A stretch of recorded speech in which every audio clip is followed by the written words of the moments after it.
Now, for more on this, who better to speak to than the EU's climate chief himself, Frans Timmermans, the European Commission's Executive Vice President. I caught up with him to ask him about the progress of the European Green Deal and get his vision for the future of Europe. Executive Vice President Frans Timmermans, thank you so much for joining us. My pleasure. Now, we all know you at this stage. You're, of course, the face of the European Green Deal. How confident are you that the European Green Deal will deliver an economically competitive and just transformation in the way we live, produce and consume here in Europe? Pretty confident. There's a lot of leadership, not just in politics, but also in the private sector and among citizens. This is one of the main concerns our citizens have, even in the middle of this pandemic.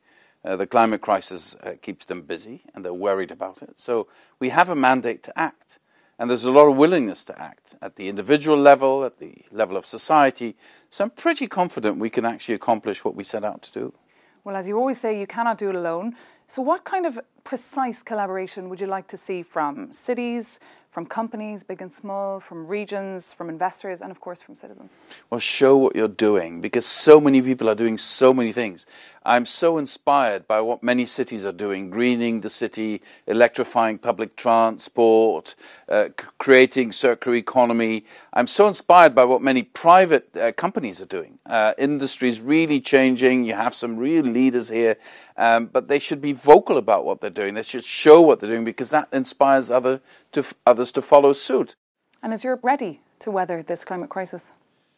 Well, I think, I think we're not ready to just let it go. Because if we let it go, the price we will have to pay in terms of human suffering, but also in financial terms, in terms of economic loss, will be huge.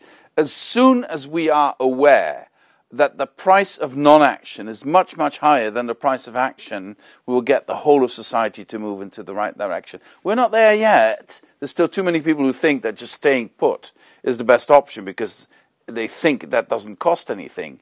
But we need to be very much aware of the fact that not acting is going to cause much, much higher cost in all sorts of terms rather than acting. And let's talk more about biodiversity, and all eyes, of course, on the COP15 taking place and coming, if it takes place. The biggest biodiversity conference in a decade. What should the outcome be? Well, I think we need to have very, very clear conclusions on how we protect our nature, how we create areas where we let nature recover. To give you one example, if you let parts of our oceans recover, it recovers so fast, fish stocks come back, natural resources are restored. Just leaving it alone, you don't need to do anything else. And so setting parts of our natural environment aside from human activity or from economic activity that exploits the natural environment is going to help nature restore. And this is, I think, something we need to conclude in Kunming. And do you get the feeling that reversing nature loss is a priority? I think it is becoming more and more a priority because I think people are aware and being made aware through the pandemic that if we neglect our natural environment, it's a direct threat to our health and to our survival.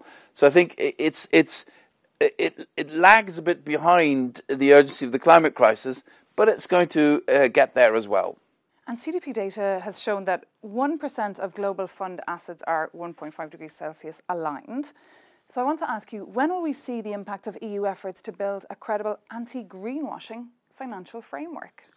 That's a very good question. That's one of the complicated tasks we are placed in front of. Taxonomy helps, but also financial regulation helps. Standards in terms of good business practices help. But more than anything else, the investment they want, the investment community wants the investment to be green. So we need to put them in a position that we can assure them that what they're investing in is green, and that's through regulation as well. And I just wanted to ask you about the state of pan-European energy politics. I mean, in the context now, if you look around the last couple of months, net zero doesn't look too likely. Well, the thing is we're challenged in the short term because of the high energy prices. Now, the absolute wrong conclusion would be to slow down our transition to renewable energy, because renewable energy is cheap. And we need to speed up our transition to renewable energy. That will bring prices down. Now, any fundamental transition in your energy system is complicated. You know, we've been based on carbon for the last 200 years, and we need to base ourselves on non-carbon now. That is a fundamental transition that's going to be very complicated. But I do maintain the faster we do this, the sooner we can offer affordable energy prices to our citizens. The sooner we wean ourselves of the dependency of fossil fuel, the better it is for our citizens. Okay, Frans Timmermans, Executive Vice President, thank you so much for speaking to us. My pleasure.